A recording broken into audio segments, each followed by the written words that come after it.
اور شاہوں کے دروازے بند ہو گئے، لیکن تیرا دروازہ تو ہر آن کھلا ہوا ہے۔ یا اللہ تو وہ ذات ہے کہ جو دنیا والے تو ایک دفعہ مانگے، دو دفعہ مانگے، پھر اس سے منہ چرانے لگتے ہیں، لیکن تو وہ ذات ہے کہ جو تجھ سے مانگتا نہیں ہے تو اس سے ناراض ہوتا ہے،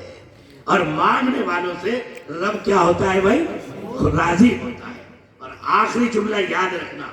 ہمیشہ اللہ سے یہ مانگنا، یا اللہ مجھے زندگی کے آخری سانس تک تیری رحمت کا محتاج بنا دے، اس لیے کہ تیرا محتاج ہونا یہ عزت ہے، اور دنیا والوں کا محتاج ہونا کیا ہے؟ ذلت ہے۔ اس لیے بھائی اللہ ہم سب کو انہی مرادات کے ساتھ، انہی عقائد اور تحفظات کے ساتھ ایمانی زندگی گزارنے کی توفیق عطا فرمائے۔ مٹی کے 4 اسباق وہ رہ گئے، انشاءاللہ پھر حاضری ہوگی کسی موقع پر، تو انشاءاللہ ہمیں مٹی سے کیا مناسب 4 زندگی کی راہ عمل ملتی ہے وہ سناؤں گا۔ آپ بالکل آنکھ بند کر کے ایک ایک گناہ کا دھیان کر کے رب کی طرف توجہ کر کے، یہ ملنے کا وقت ہے، یہ آثار رحمت برسنے کا وقت ہے۔ میں نے اپنے حضرت اقدس مفتی اعظم محمود صاحب سے ایک دن پوچھا، درس میں جب میں وہاں پڑھتا تھا اور نسائی شریف ہم نے حضرت سے پڑھی، حضرت اللہ کی رحمتیں اور برکتیں کہاں اترتی ہیں؟ تو آپ نے فرمایا ان اوقات میں جہاں علماء دین کی بات کر رہے ہوں، اور ان مقامات پر جہاں دین کے طلبگار علماء سے دین کی بات سن رہے ہوں۔ سمجھ گئے بھائی؟ تو یہ مبارک وقت بھی ہے اور مبارک جگہ بھی ہے، یہ اللہ کی رحمت کے برسنے کا اور قبولیت کی گھڑی بھی ہے اور قبولیت کا مقام بھی ہے۔ درود شریف پڑھیں۔ اللہم صلی علی سیدنا وعلی آل سیدنا ومولانا محمد وبارک وسلم۔ اللہ لا الہ الا هو الحی القیوم وعنت الوجوہ للحی القیوم یا احد الصمد الذی لم یلد ولم یولد ولم یکن له کفوا احد۔ اللہم ربنا آتنا فی الدنیا حسنہ وفی الآخرۃ حسنۃ وقنا عذاب النار وقنا عذاب القبر وقنا عذاب الحشر وقنا عذاب الدین۔ یا اللہ ہم تیرے بڑے عاجز، کمزور اور بے بس بندے ہیں، میرے مولا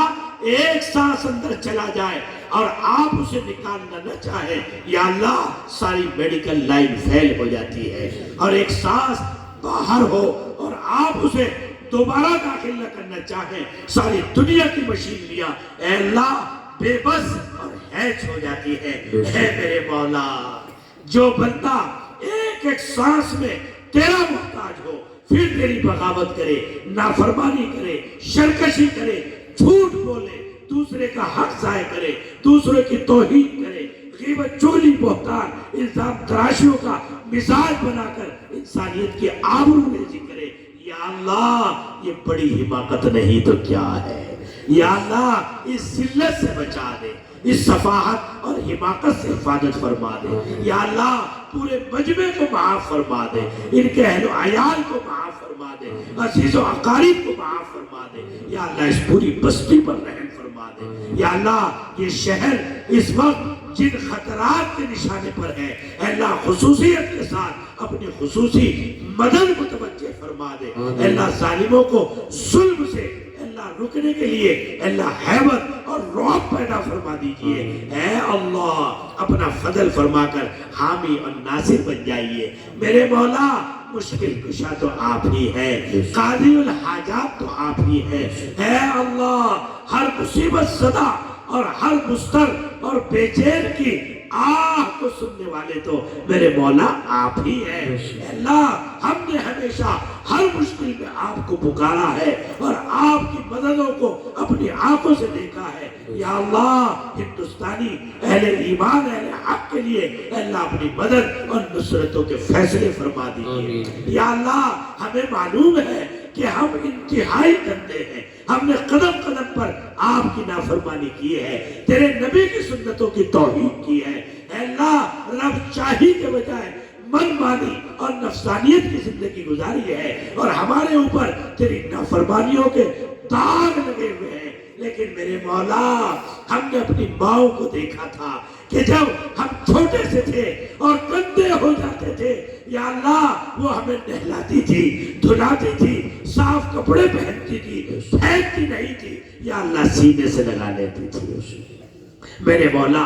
آپ تو 70 ماؤں سے زیادہ محبت کرتے ہیں، اے اللہ ہمیں معلوم ہے کہ ہم مجرم ہیں، ہم تیرے خطا کار ہیں، سیاہ کار ہیں، اے اللہ ہم نے اجالوں میں بھی نافرمانی کی ہے، ہم نے تنہائیوں میں بھی نافرمانی کی ہے، اے اللہ تجھے ناراض کیا ہے، میرے مولا تیری رحمت کے ہم حقدار نہیں ہیں، ہمیں معلوم ہے میرے مولا، لیکن تیرے علاوہ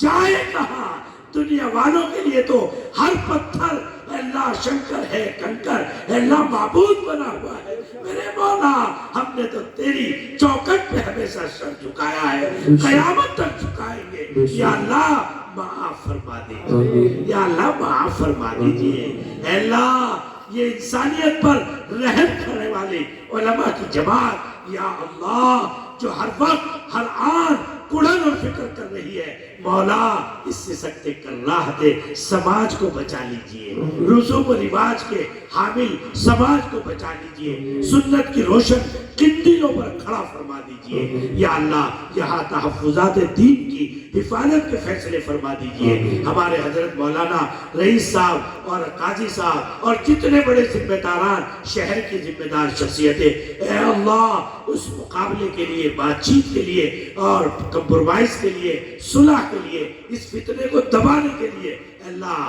موقع واردات میں موجود ہے، اے اللہ نصرتوں کے فیصلے فرما دیجئے، اے اللہ چوطرفہ اے اللہ اپنے خصوصی مدد کے نازل ہونے کے فیصلے فرما دیجئے، یا اللہ ہماری اس پوری ریاست پر رحم فرما دیجئے، اس کی سرحدوں کی حفاظت فرما دیجئے، یہاں کے حکمرانوں کو یا اللہ انصاف اور نور ہدایت میسر فرما دیجئے، یا اللہ میسر فرما دیجئے، اللہ ظلم سے بچا کر پورے ملک میں امن و امان کو قائم فرما دیجئے، ہندو مسلم بھائی چارہ اور ہندو مسلم اتحاد اور ہندو مسلم گنگا جمنی تہذیب جو اس ملک کی پہچان ہے، یا اللہ ملک میں زندہ فرما دیجئے، یا اللہ زندہ فرما دیجئے، جمہوریت کو زندہ فرما دیجئے، ہمیں اپنے بھائیوں ہندوؤں کے ساتھ اور ہندوؤں کو ہمارے ساتھ محبتوں کے ساتھ ایک دوسرے کے اعتبار اور یقین اور ایک دوسرے کا احترام کے ساتھ جینا نصیب فرما دیجئے، یا اللہ